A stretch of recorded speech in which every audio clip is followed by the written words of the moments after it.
Hey guys, welcome back to the channel. If you're thinking about opening a content studio, I'm going to tell you why you should not do it. Stay tuned so you can learn. Hey y'all, I'm Patrice reporting to you live from my hotel room because I am on a staycation. But I'm Patrice and I'm so happy you're here. Welcome back to the channel if you've already a part of the gang. But if you're new here, I am so happy that you are here checking out this video. Like I said, I'm Patrice and I'm a bona fide content mompreneur. And so what does that mean?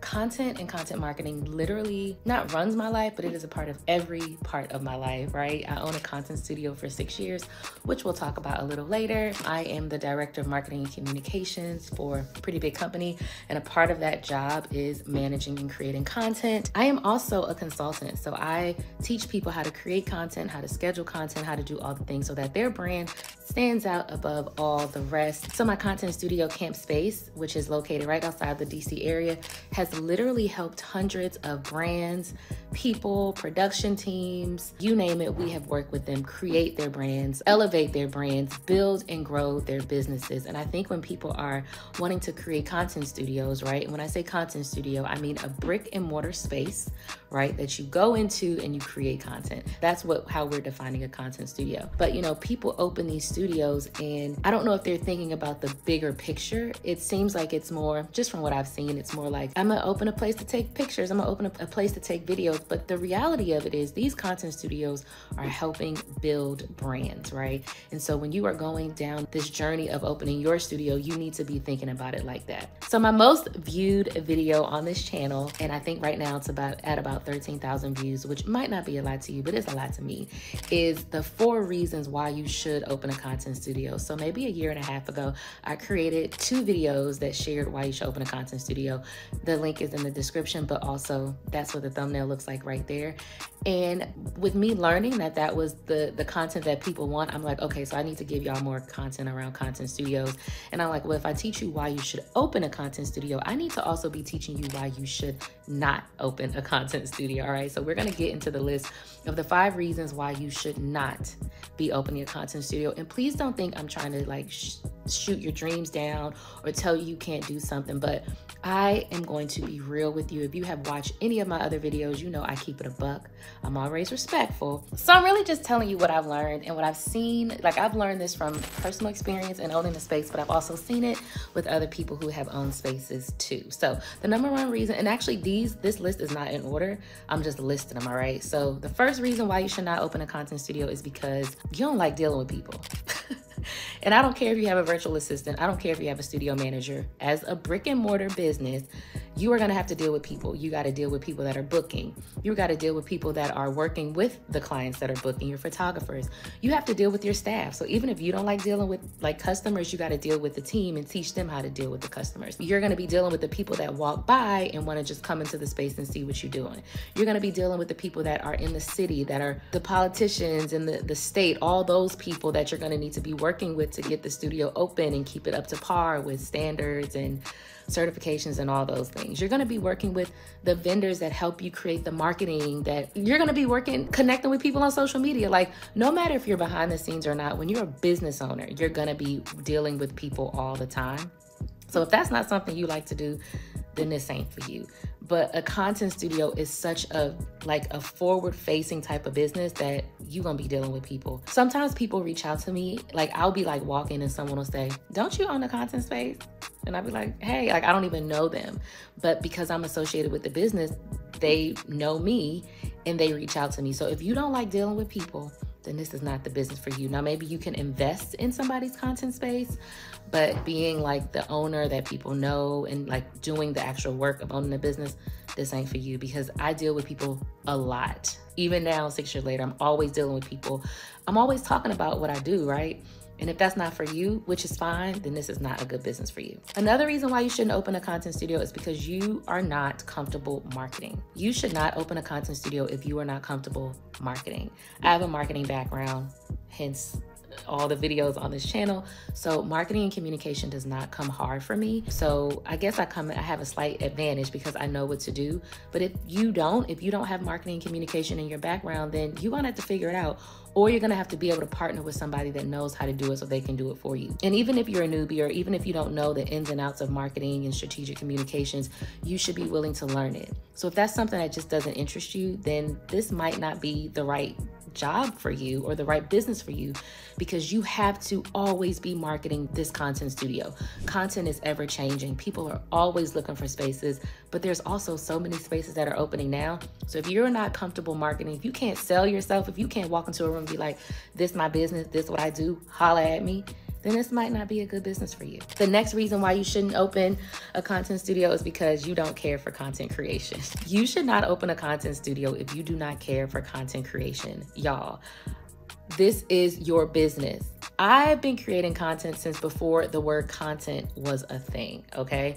I've been scripting videos, writing blogs, coming up with social media campaigns, like all the things, way before Instagram and Facebook and TikTok. So now that these platforms exist, I'm able to just take all of my tools and, work it so that it works for these platforms. But then I also have this business that allows people to do the same. Content is running through my blood, okay, y'all? Like, I love podcasts. I host 2 podcasts. Like, this is what I do. I'm not saying that you have to be so ingrained in the industry that you have to be at the level that I am, but you have to understand content. Like, you got to understand your customers that are using the space. You have to be able to tell them how they can use the space. You have to be able to give them ideas on how the space can benefit them, how the space and the content that they create in the space can help them grow their business and help them grow their brands. So many people would reach out to me like, I want to book the space, but I'm not sure how. And I would tell them how they could do it, and I would sell the business. Hey y'all, so I'm back. It's a whole different day, whole different outfit. It's honestly 2 days later, and I had to stop filming the first part of the podcast, or the first part of the video, because I was checking out of the hotel that I was in. But now I'm back home. It's not as cute and it's not as sexy. We're going to continue the video here. So the last point was, you should not open a content studio if you don't have like a respect or an understanding of content creation. At the end of the day, as the content studio owner, your customers, the reporters, stakeholders, they are looking to you. They're looking at you to be the authority in this business. So if content creation isn't really something that you are passionate about, then I don't know if you should open a content studio. And if you do, maybe you can be a silent partner. All right, so the next reason why you should not open a content studio is because you see everybody else doing it. Really, you shouldn't do anything because everybody else is doing it, right? If it's not something that you're feeling, if it's not something that's in your core, if it's not something that is true to you, then don't do it because your homie opened one. Don't do it because you saw such and such open a brick and mortar business and you want to be able to have your shiny keys showing too. We're not on that in 2024. And I know it's difficult because Instagram shows you what everybody does. And that just naturally, I feel like, makes you think you got to do it too.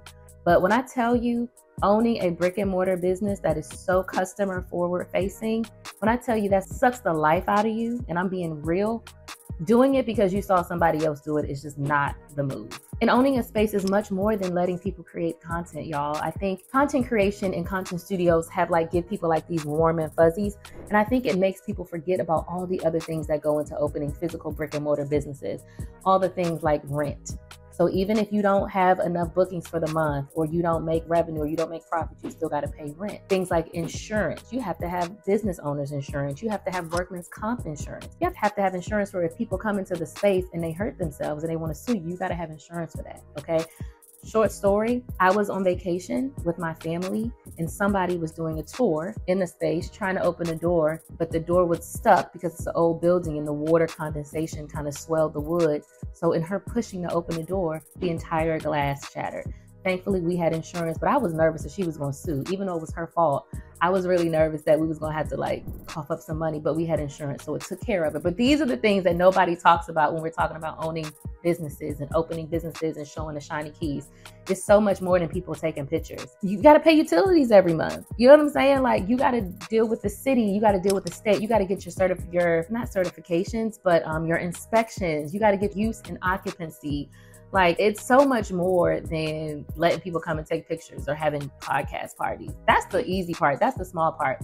But if this ain't something you're passionate about, then just don't do it. Don't waste your time. What I want you to do is find what you are passionate about. Take some time, get away, and really think about the things that set your heart on fire.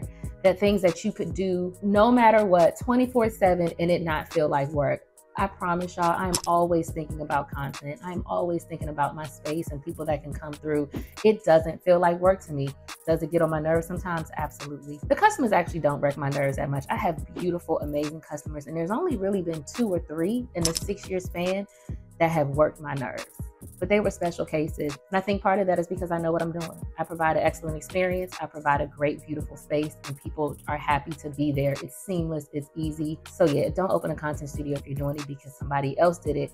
Now, if you are inspired by somebody else, I know that I've inspired a lot of people to open studios, then that's fine, right? If this is in your wheelhouse and you know you can make it work, do it. But what I will say is collaborate. Reach out to that person and let them know that you respect what they do and you're interested in what they do. They might can help you. That didn't really happen in the case of the people that open spaces that came after mine. And it's all good. But I think if you listen to the Content Studio Blueprint podcast, the last episode was my number one regret.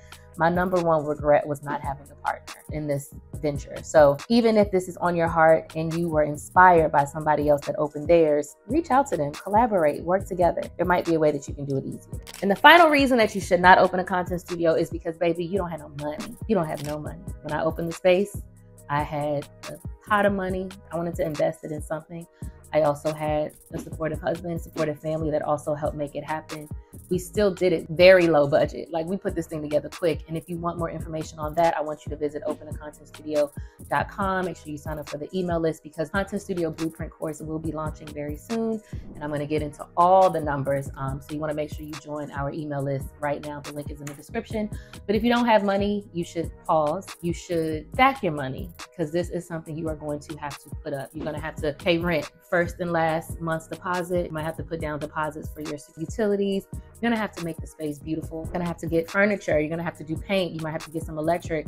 We actually put additional outlets in our space. We had an electrician come and do that. So you're gonna have to put some money up. I would say at least $20,000 before you can get open. So if you don't have money, get some money. Get you some money, and then have a plan for that money. Don't just go throwing it all and assuming that the business is going to come right away, because it might not. If you're not a marketer, if you haven't already built a community, then people don't know you exist, and you're going to have to do some legwork before people actually come through the doors and trust you as the content studio that can help build their business and build their brand. All right, y'all, that's it. Listen, I hope this didn't discourage you, but I do hope that it was honest, right? Like, I am here in this space to be real with you. I say this all the time. The analogy is, it ain't about the pretty key, the picture with the key, holding your key in the empty space. Womp, womp, womp. What you gonna do after that? And if you don't have a plan for what you're gonna do after that, or even before you even get the keys, if you don't have a plan, I want you to pause, put the pause on opening the space. You need to go back, you need to think, you need to really evaluate if this is what's for you, because this is a long journey, it's an expensive journey. And while I think you can do it if it's for you, I think you really got to be sure about it. I knew I wanted to open this space 4 years before we actually got the space open. I was committed. There was nothing that was going to take me off of my target, and I hit that target, and we're still here 6 years later. So I'm thankful, and my job here is to teach you how to do it way better than I did, so you can have way more success, make way more money, impact way more lives. And I'm happy that you're here. So make sure you leave a thumbs up, subscribe to this channel if you aren't already. I have lots of fun content on content marketing, a couple travel vlogs in there, and just my life as a bona fide content mompreneur. And if this video, even if it doesn't help you, please share it with somebody else, because there's a lot of people, photographers, podcasters, videographers, production assistants, a lot of people that want to have their own brick and mortar spaces so that they can do what they do. And I think that's amazing. It's all content. And so this video, along with the other videos, I hope help them. If you want to see more videos on Content Studio ownership, more links are in the description. Again, I can't wait to share all that I know. Check out the podcast, follow me on Instagram, and I will see you next week.